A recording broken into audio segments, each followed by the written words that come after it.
This is Positively Farming Media. Welcome to We Drink and We Farm Things. This is the farm comedy podcast that is an adult happy hour for the farming community. We drink adult beverages, talk about the ups and downs of farming things, and give zero clucks about not having the perfect farm life. We keep it real with you and share the mistakes we've made and what we've learned so you can feel less alone in this farm thing. We drink things, we farm things, we drink and farm things.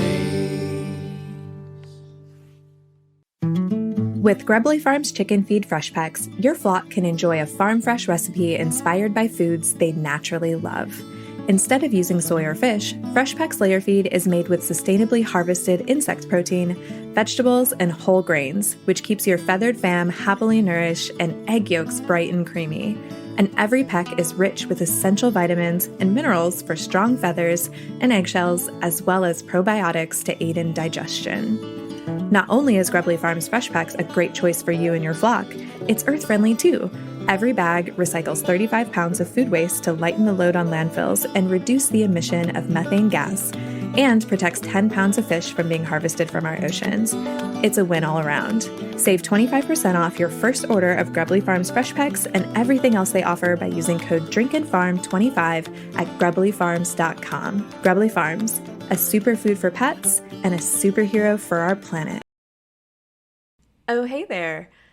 Welcome to We Drink and We Farm Things. I am one of the co-hosts of this great podcast, Bev Ross. My co-host, Sam, is currently on maternity leave, and she's actually just made her announcement that baby Jameson was born. So there will be a link in the show notes to her announcement in case you missed it, so that you can go check it out and send her some well wishes and tell her how adorable he is, because he is just so adorable. All right. So today, this episode is not the episode you've been expecting. I decided to simplify this episode and split it into two because I wanted to get the episodes out to you faster. So the name of the game the rest of this quarter is figuring out how I can make the podcast process as simple as possible so that the episodes can start coming out in a timely manner like you guys deserve and are expecting. And I love doing this podcast, so I'm doing it for me as well, so that I don't feel guilty or pressure when I'm not recording and producing the things that I want to. So it's something for both of us. And that's just a little bit of housekeeping and behind the scenes of this podcast. So if you've been wondering why the format keeps jumping around, that is why, and you'll probably keep seeing it jump around just a little bit until I settle into a really good process. So our drink peeps this episode are our friends Elizabeth Steves and Jenny Beck, and they are at Steel02 over on the Instagram and Beck's Boots to Roots over on the Instagram. So cheers, ladies. All right, so I already told you that this episode is not the episode you've been expecting, but it is a story about a farming first. Next week's episode is where the community farming firsts will be. So please send those in if you have a community farming first that you want to share. And if you don't, that's totally fine, but you will see those or you will hear those stories next week on the podcast. So there is still a little bit of time to send some in if you haven't yet, because I haven't put that episode together, but it's happening soon. So this story is something that's really special to me because, like I mentioned, it is a farming first for me. And on the surface, the story feels like it's a story about rescuing a calf. But through the process of really working through it and processing the results of the actions I took and everything that has happened since then, I realized that it's a story that's about so much more. So I'm hoping that it's something that you can relate to. And if you do, I'd love to hear from you over in my DMs on Instagram. you can send me a DM at Drinkin' Farm, or you can DM me over on at Ross Roost Farm. I love to talk about these types of things with you and connect with you over them, so don't be shy. Send me a message. I'd love to chat. It was around 5 p.m. on a hot and sticky Friday afternoon in late June. I was sitting at my desk, squinting my eyes at the 3 bright monitors in front of me through half-full cups of water and coffee so old that the milk was starting to curdle. I was really behind at work, and I had been feeling really pressured to get caught up. And if I had to pinpoint when I started feeling behind, I would say that it was around 2017 after my family and I were in a car accident that all of us were in the car together for, which was a little traumatizing in its own right. But long story short, an intoxicated driver went left of center. And after the accident, I ended up with some nerve damage that made sitting at my desk really uncomfortable and sleep nearly impossible. And obviously, that kind of can do some things to your focus and make it so that it's really hard to get things done. I also struggle with focus just in general because I was diagnosed with ADHD this year, and currently I'm actually still dialing in my medication and figuring out what combination is going to work to give me the best focus that I can get while still allowing me to do things like sleep and be myself. It's not an easy process to go through by any means, but that's where I was on this day, and that is currently where I still am. So I appreciate everyone being so patient and loving with me because I really need it. So I keep my phone on silent, and I do that all the time. It protects my focus. Like I mentioned, I tend to struggle with it. And that day, my phone was on silent, and I saw the screen light up. There was a phone call coming through, and I have social anxiety. I don't like phone calls, so I really prefer not to answer them. It was a local number, but I let it go to voicemail just so that I can figure out what it is before I had to respond to it, or maybe it was something I didn't need to respond to.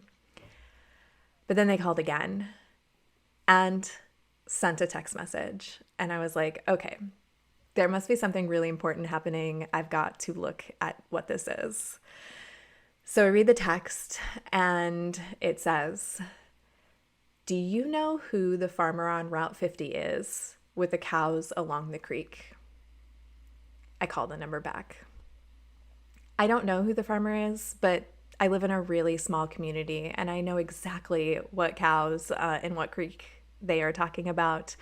And so I'd like to help if at all possible. But I've been burned out as of late. Like really burned out. And so I've been learning how to draw boundaries for myself and also, boundaries for other people to help protect my own mental health.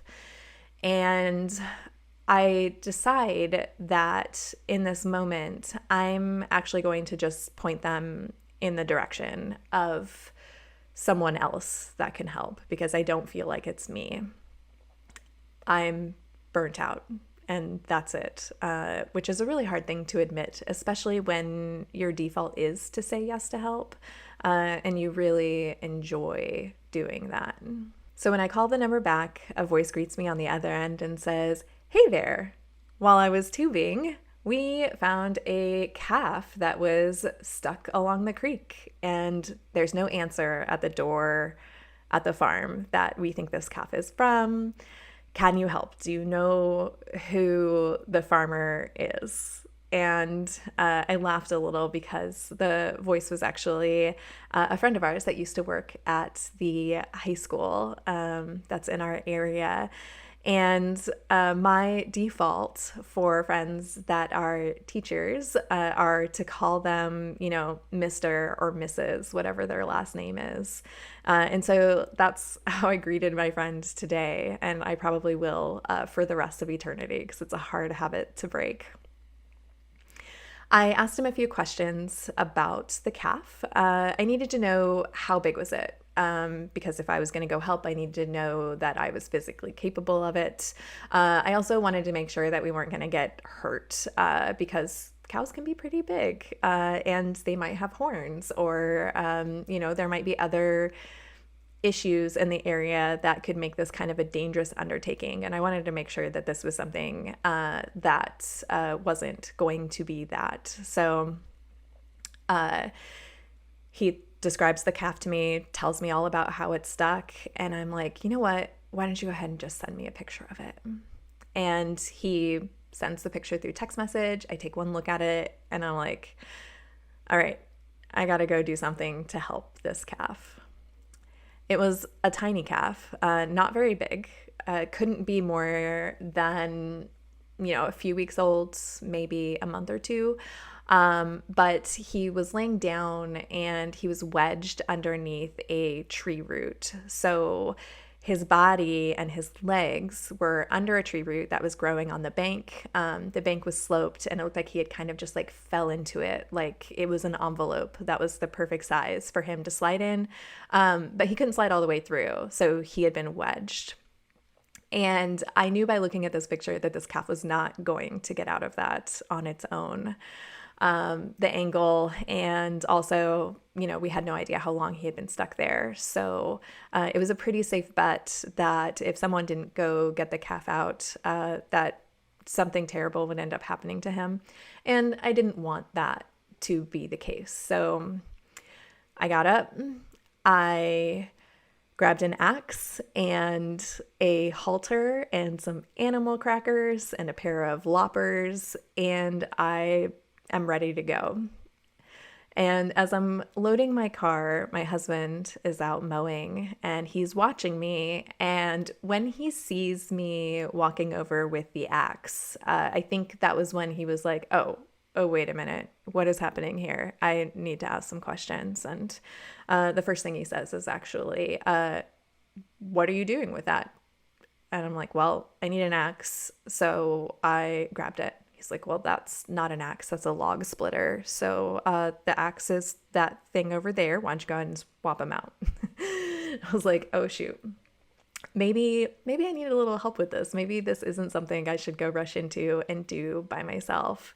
But then he asks, what exactly are you doing? Why do you need an axe? Why are you rushing out at now 5:30 in the afternoon? Or maybe it was around 6 on a Friday. And I tell him the story, and he just let out a really exasperated sigh and said, why does everyone call you?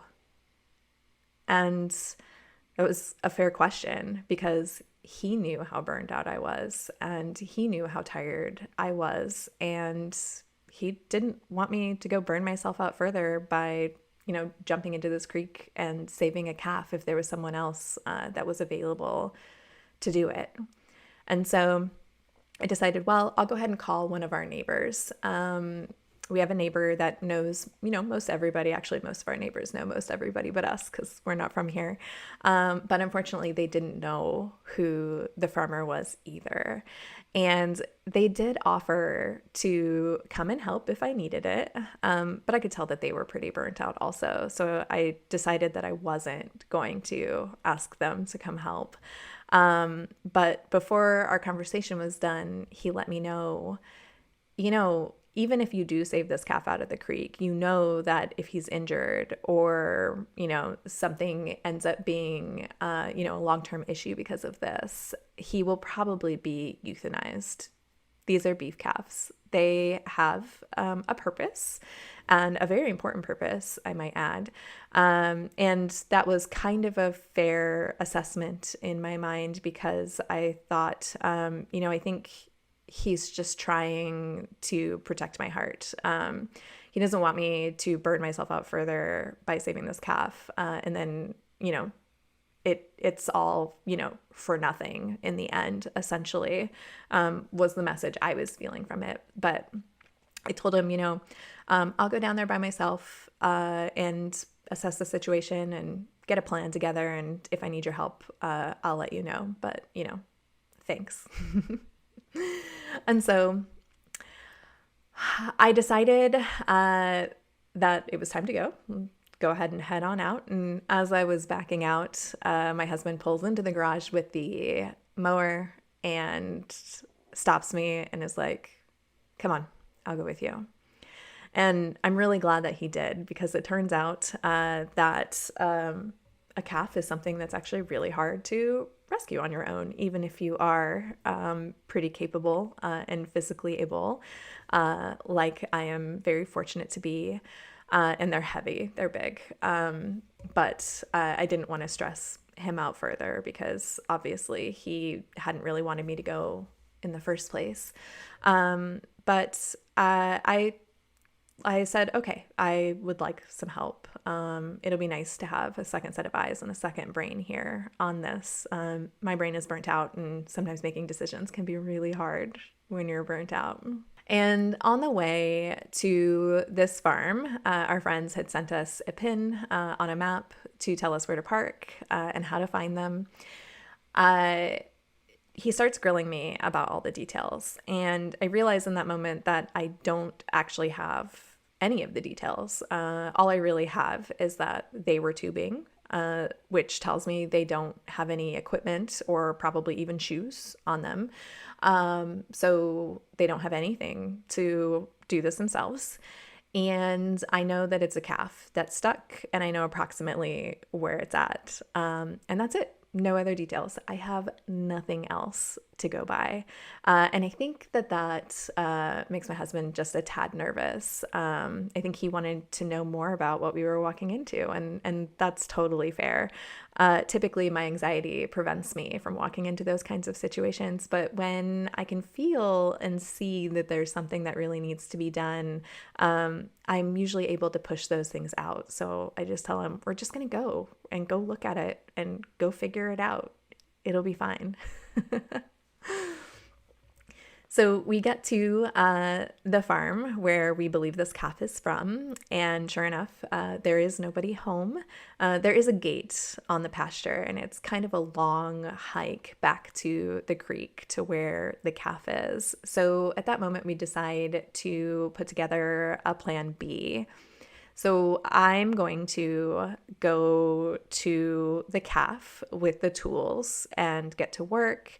My husband is going to go drive around to the neighbors to see if we can figure out who owns the farm and the calf so that we can maybe get a hold of them. And then we will figure it out from there. And there was a gate there that wasn't locked that we could actually walk through. And so my friends led me to where the calf was by walking across the big pasture that's part of this farmer's property. And as we're walking and I'm carrying the axe, and it is now an axe this time, not a log splitter, and all of these, tools and things, I realize what I must look like walking across this pasture. I mean, to anyone from the outside that didn't know what was going on, it kind of looked like I was going in there to steal or hurt a cow. And it made me really nervous that maybe somebody was home and watching, and that we were getting ready to have a bunch of trouble come rain down on us, which would have been fair, because I can see how that would make somebody else really nervous. But in my heart, I knew that I had a good intention for it. So I was like, well, I will cross that bridge when I come to it. We got to the calf, and it turns out that the calf was down a pretty steep bank. We had to do some climbing. It involved swinging on branches and a little bit of jumping. And I was like, I am not going to be able to get out of here, but oh well, I will figure that out. It's time to go cut a calf out.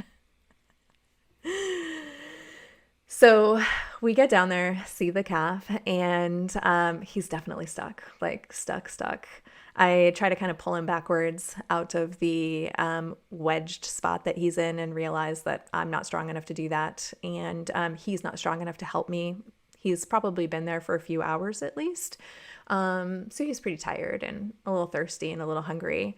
I tried to give him some animal crackers that I had brought, but he decided that he didn't want animal crackers. He was super suspicious of us and wanted to know what we were doing there. I put the halter on him and went ahead and started getting to work chopping him out. And the reason I put a halter on him was because I didn't want him to run into the creek and drown, because I didn't know how weak he was after this. But I also didn't know if he'd get a burst of energy and end up doing that. And also, I wanted to make sure that we had control over him so that we could bring him to the farmer once we found them, just in case he needed some extra, care and support. I've actually never taken care of a calf, so I have no idea what to do to help him once he's out. So I'm really hoping we can find his farmer. And I wanted to make sure that we didn't lose an injured calf that they had to go, now run around and look for. So he wore the halter. He probably had never put on a halter before, but he let me do it and he seemed okay with it. And I started chopping with the axe on the root that was keeping him pinned down, that was behind him. And it was really exhausting. Swinging an axe that hard for that long is actually really hard. And I don't have to do that often. So I was a little out of shape. I was standing in the creek to swing the axe and get it in the right spot so that I wouldn't hurt the calf, but could also be most effective. And I was getting exhausted. I was wet. I was tired. My arms were burning. This was like serious hard work. And I had only gotten like a quarter of the way through the route. And I hear Jared coming down the bank. He had joined us again and found us. And when he got there, I'm like, oh my gosh, thank goodness, you're here, because I cannot swing this axe anymore. I wanted really hard to be strong and do it myself, but it was just not in the cards. So he takes over the axe chopping, and I am comforting the calf and making sure that he doesn't put his head, in the way of where we're having to chop. And we got the root. He gets all the way through the root. So the calf is semi-free. We actually can't get the calf out at this point still, though. There's a second root that needs to be chopped over near the calf's head.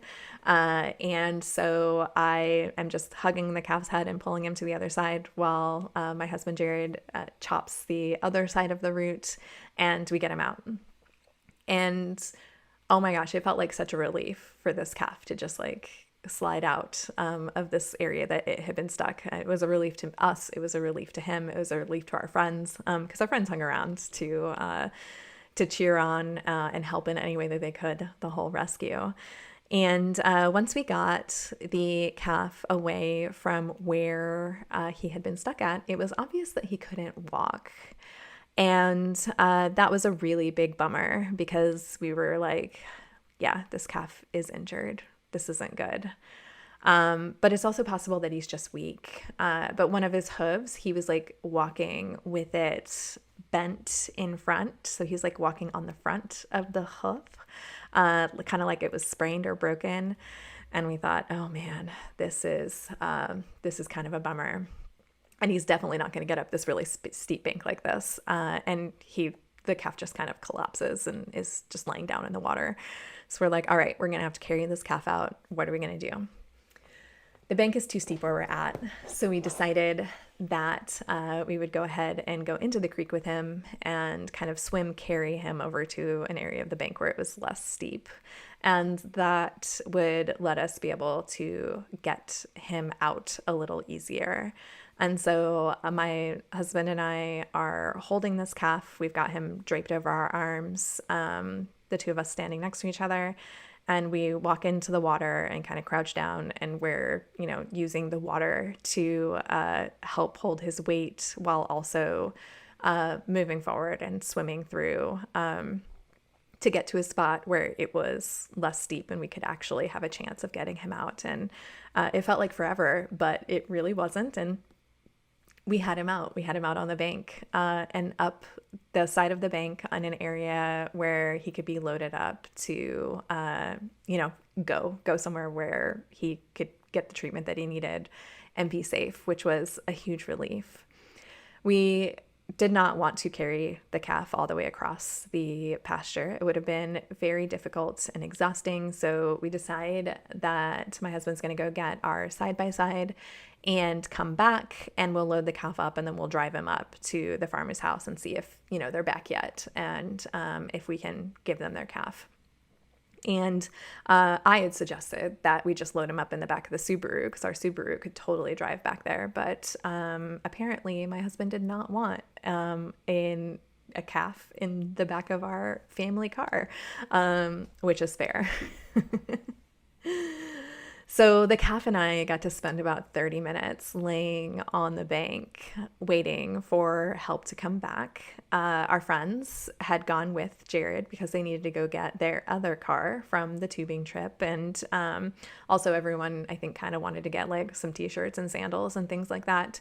And so it was just a quiet time with this calf. And he didn't try to move or get up. He seemed incredibly exhausted, and he slept a good bit of the time.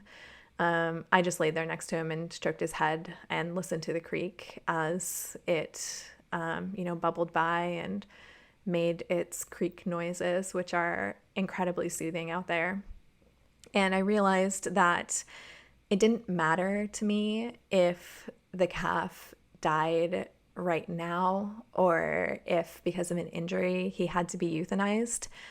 I did the right thing for myself by going out and getting this calf because I didn't want him to die scared and alone trapped under a tree root. That wasn't a death that I wanted any creature to experience. So I really came to be at peace with the fact that this calf might not make it. And I even felt a little good about the part that I had in at least giving him a comfortable place to land should it be his final destination. And my husband came back with the mule and our friends. And after that, it was kind of a whirlwind of just loading the calf up and deciding what to do with him next. It turns out that the farmer still was not home, and it wasn't going to be an option to just leave the calf behind because he couldn't walk. And he was really weak and obviously needed food. So we decided that we were going to go ahead and take him home until we could find where he belongs and find the proper people to help care for him. And on our way there, we're going to stop at another neighbor's house that actually has calves. And hopefully they have a calf bottle and can tell us a little bit about this calf, like, how old it is and what kind it is and, things like that. And so we drive off this farmer's farm I'm in the back of the side-by-side with the cat draped across my lap.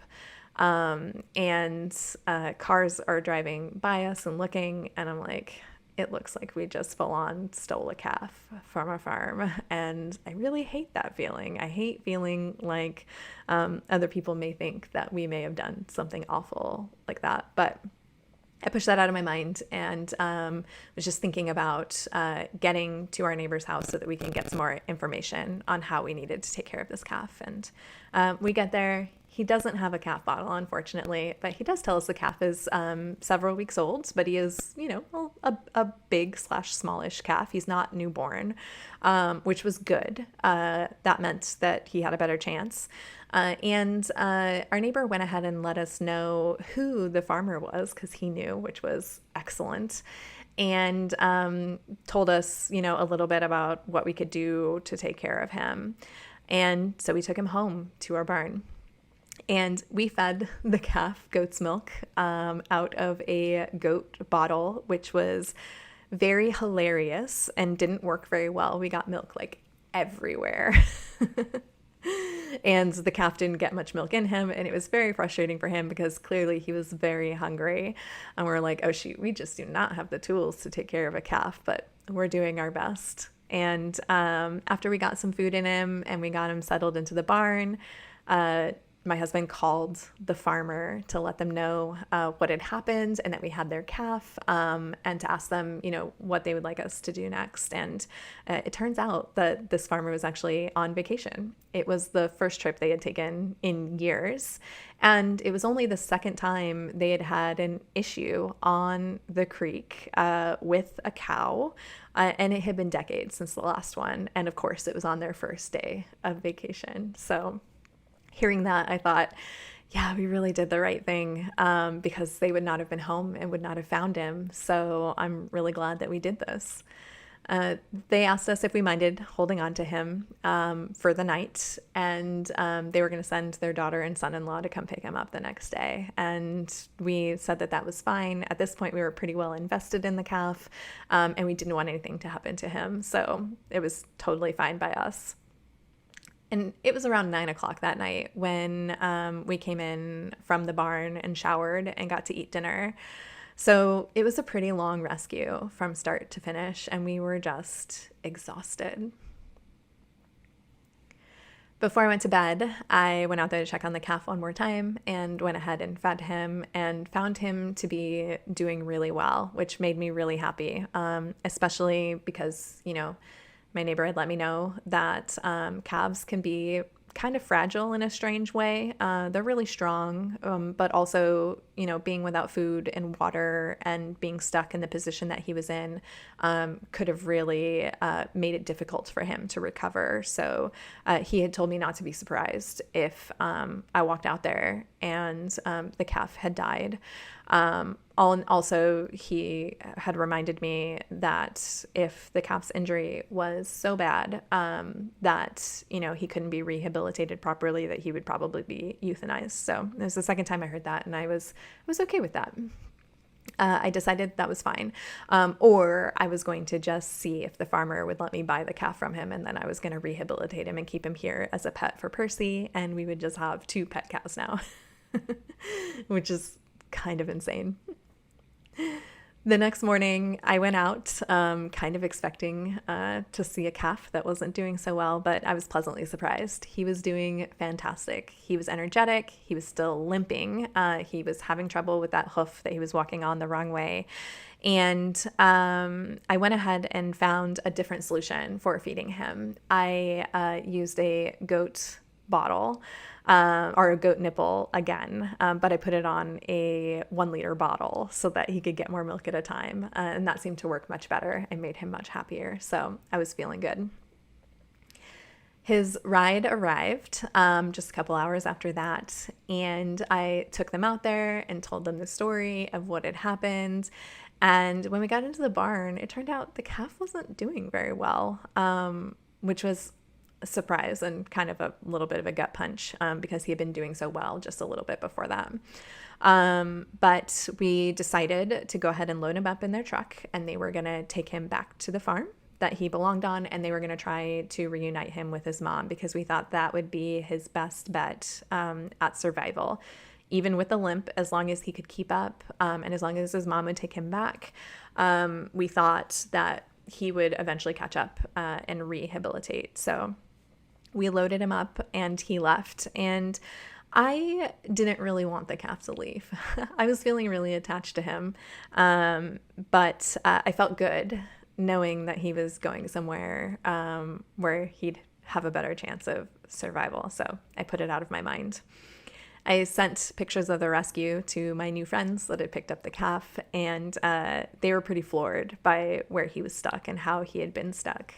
They updated me a few hours later and let me know that he had been reunited with his mom, he was keeping up with his herd, and that it seemed like everything was going to be fine. And I really sighed a sigh of relief. I was so happy to hear that. A few weeks later, my new friends sent me a text with a picture of the calf to let me know that he was still doing fantastic. They have named the calf Russell. And he was being bottle fed, so it looks as though they did eventually have to pull him from his mom and raise him separately. But he looked good and healthy and big. And at that time, I had no idea how badly I really needed to know what happened to that calf, and how I needed to know, what the result had been, because I had been so burnt out and was continuing to push myself really hard. I was really reaching the point of like full burnout. And I had thought that this story of rescuing the calf was about, always doing what you can to help and always saying yes, to helping, because that's what good people do. But I had also been feeling guilty because of how horrible I had just been, feeling. And without knowing what happened to the calf, I had started kind of telling myself a story that I had burned myself even more for nothing. And that was starting to be just a little upsetting too. But it turns out that what I really learned from this was that the advice about drawing boundaries and, protecting yourself and your mental health when you're starting to feel burnt out can kind of feel broad. A lot of the advice says, to say no to anything that's not critical. Cut out all of the extra things in your life that are adding stress and not joy. And I don't think for me that advice really worked, because what I really needed before I drew boundaries was I needed to clearly define my boundaries so that I could feel confident in upholding them. And through this rescue, I realized that one of my values was taking care of life, of animal life, and my neighbors and my community. And so going out there and rescuing that calf, even though I was so tired and burned out, was the right answer for me, because that was something that was part of my values. And that's not necessarily going to be true for everybody. So now I have drawn clearer boundaries around the things that I value. And there are some things that I will overextend myself for, because it's a part of who I am. And that's a part of what I think makes us human, is the things that we're willing to go the extra mile for or stretch ourselves extra thin for. And that's going to be different for everyone. And I feel confident in upholding my boundaries because I know exactly where to draw them based on the way that I have set up my values. So I'm no longer feeling like I may have let a boundary slip. And so now I'm feeling guilty because I'm not doing a good job upholding them. I know exactly when I don't need to draw a boundary, because it's a boundary that I don't need to draw because it's for myself. I'm doing it just as much for myself as I am for the other person. And I'm 100% confident that I will rescue another calf out of the creek if I'm called to do it again. So that's it.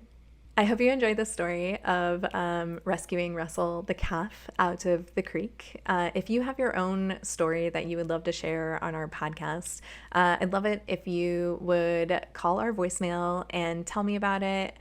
You can call 401-426-FARM, which is 401-4276. And if you want to just leave the story on there, I can play it as you tell it. Or if you want to just give me a gist of what it's about, we can discuss further about how to record your story and get it here on the podcast. Because your stories are part of what makes this Drink and Farm community so great. All right, so that's it. And until next time, drink, farm, and give 0 clucks. Bye for now.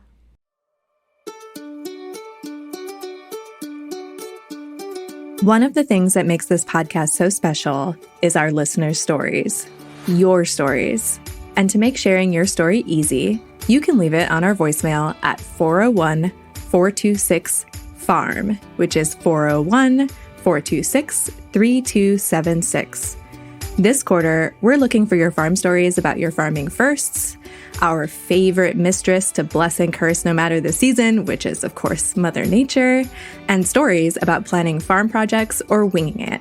But really, we will take all of your farm stories because we'll be able to build future episodes around them, which will just be so much fun. That number again is 401-426-FARM, which is 401-426-3276. We can't wait to hear and share your stories.